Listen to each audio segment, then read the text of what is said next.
আজিৰে পৰা দুদিনীয়া কাৰ্যসূচীৰে উত্তৰ গুৱাহাটীত অনুষ্ঠিত হ'ব ৰাজ্যিক বিজেপিৰ কাৰ্যনিৰ্বাহক আৰু এই মুহূৰ্তত মই উপস্থিত আছোঁ উত্তৰ গুৱাহাটী মধ্যম খণ্ডৰ যি বাৰোৱাৰী দুৰ্গা পূজা মণ্ডপ প্ৰাংগণত আৰু এই আনন্দৰাম বৰুৱা ক্ষেত্ৰতে অনুষ্ঠিত হ'ব ৰাজ্যিক বিজেপিৰ প্ৰথমখন কাৰ্যনিৰ্বাহক সভা।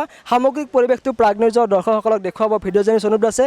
যিহেতু সেই কাৰ্যনিৰ্বাহক সভাৰ বাবে ইতিমধ্যে সকলো সজাই পৰাই তোলা হৈছে প্ৰায় 26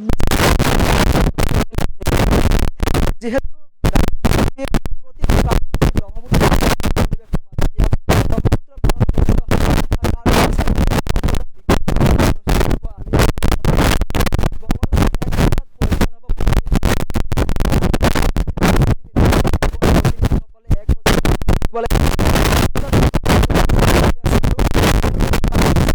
প্ৰদৰ্শনী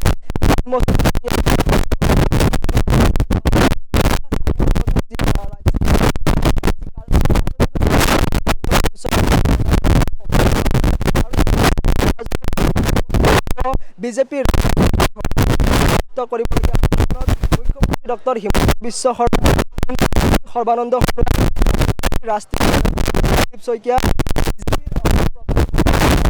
কৰি কেতবোৰ কেন্দ্ৰীয় ইয়াত উপস্থিত থাকিব আৰু সভাৰ বাবে ইতিমধ্যে প্ৰায় সম্পূৰ্ণ প্ৰস্তুতি চলাই তুলিছে। যিহেতু 10:30 বজাত প্ৰথমখন যি সভা অনুষ্ঠিত হ'ব আমিনগাঁও লোক নিৰ্মাণ বিভাগৰ বঙলাত আৰু বিষয়ববীয়া সভা অনুষ্ঠিত হোৱাৰ পিছতে যিহেতু কাৰ্যসূচী আৰম্ভ হ'ব ৰাজ্যিক বিজেপিৰ কাৰ্যনিৰ্বাহক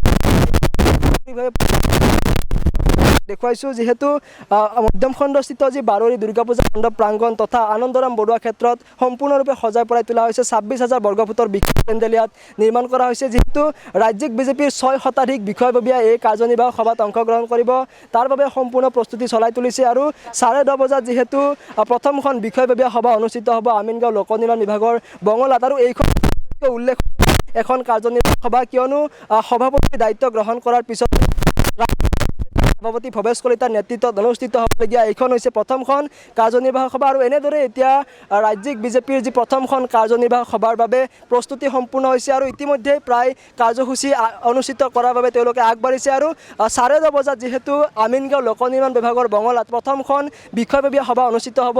1 বজাত যিসকল প্ৰতিনিধি ইয়ালৈ আহিব সেই প্ৰতিনিধিসকলে নাম পঞ্জীয়ন কৰিব, যি বৃক্ষৰোপণ কাৰ্যসূচী ৰূপায়ণ কৰিব, তেওঁলোকে পতাকা উত্তোলন কৰিব। এনেদৰে কেতবোৰ কাৰ্যসূচীৰে আজিৰ দিনটোৰ যিসমূহ কাৰ্যসূচী সমাপ্ত কৰিব আৰু 10:30 বজাত ধন্যবাদসূচক ভাষণেৰে অতিথিসকলে যিসকল প্ৰতিনিধি ইয়ালৈ আহিব প্ৰতিনিধিসকলৰ সন্মুখত ভাষণ ৰাখিব আৰু খন্তেক সময় পিছতে যিহেতু এই কাৰ্যসূচী আৰম্ভ হ'ব। এই মুহূৰ্তত এনেদৰে এতিয়া আমিনগাঁও যি লোক নিৰ্মাণ বিভাগৰ প্ৰথমখন বঙলাৰ পিছতে এতিয়া উত্তৰ গুৱাহাটীৰ যি মধ্যম খণ্ড বাৰোৱাৰী দুৰ্গা পূজা মণ্ডপ প্ৰাংগণ আছে ইয়াত প্ৰায় 60,000 বৰ্গফুটৰ এটা বিশাল পেণ্ডেল নিৰ্মাণ কৰি তোলা হৈছে আৰু খন্তেক পিছতে ৰাজ্যিক বিজেপিৰ প্ৰথমখন কাৰ্যনিৰ্বাহক সভাৰ প্ৰতিটো কাৰ্যসূচী আৰম্ভ হ'ব।